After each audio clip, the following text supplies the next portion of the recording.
ফেরেশতারা কি গুনাহ করে না? ফেরেশতারা গুনাহ করার শক্তি নাই, কেমন করে? শক্তি থাকা সত্ত্বেও গুনাহ থেকে বিরত থাকা, এটার নাম বীর পুরুষ। শক্তি নাই, গুনাহ করে না, এর নাম বীর পুরুষ না।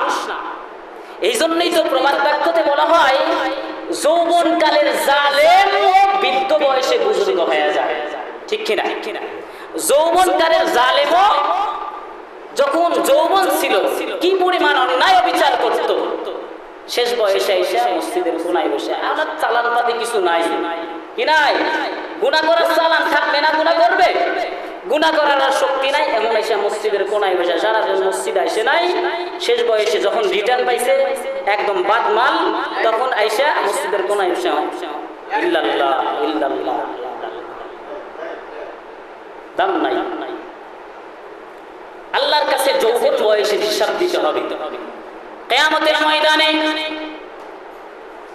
অনেকগুলো বিষয়ের হিসাব দিতে হবে। এর ভিতর থেকে যৌবনকাল, তুমি কোন যৌবনকালের সময় তুমি কোন কাজে ব্যয় করছো, এই কাজের হিসাব দিতে হবে, এই কালের হিসাব দিতে হবে।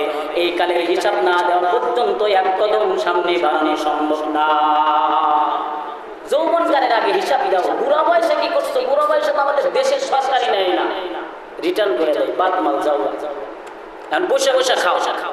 এই কোন ব্যক্তি যদি যৌবনকালে ইবাদত করে বৃদ্ধ বয়সে নাও পারে, তাহলে আল্লাহ রাব্বুল আলামিন যৌবনকালে যে ইবাদত করছে সেই পরিমাণ সব আল্লাহ তাকে বৃদ্ধ বয়সে দান করেন। সুবহানাল্লাহ। বৃদ্ধ বয়সে যদি মসজিদে না আসতে পারে, যৌবনকালে তো আসছে, আল্লাহর ভান্ডারে সবের অভাব নাই। বৃদ্ধ বয়সে ঘরে শুয়ে শুয়েও মসজিদে নামাজের সব পায়। আর আমরা কি করি? যৌবন বয়সে খবর নাই, বৃদ্ধ বয়সে এসে ভয়াবহ অবস্থা। আর ইমাম কি করলো, মুসল্লি কি করলো, আর পাড়ার ভিতরে সমাজের ভিতরে কি হইলো, এইগুলা নিয়ে ব্যস্ত, গীবত শেখায় নিয়ে ব্যস্ত।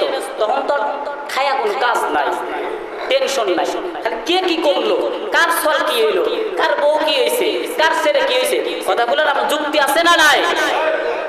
ইমাম কি ওই আধা মিনিট দেরি করে এসছে, কি ব্যাপার, কোনে গেল, কি করলো, এই যে পিছনে সর্বদাই লেগে আছে আঠার মতো। এই জন্য আল্লাহ তাআলা আমাদের সকলকে যৌবনকালে ইবাদত করার তৌফিক দান করেন। সকলে বলেন আমিন। শুধুমাত্র কি আমরা না, মেয়েদের ক্ষেত্রেও যৌবনকালে কি করবেন? একদম ফ্যাশনে মেয়েদেরকে, নিজের মেয়ে, নিজের অমুক তমুক বউকে ফ্যাশন করে নিয়ে ঘুরবেন। আর যখন বুড়ো বয়স হবো, তখন কেউ তাকাইবেও না, সব চেহারা মেহারা সব ঝুলে গেছে, তখন হিজাব লাগাইবে। আছে না নাই? সমাজে আছে না নাই?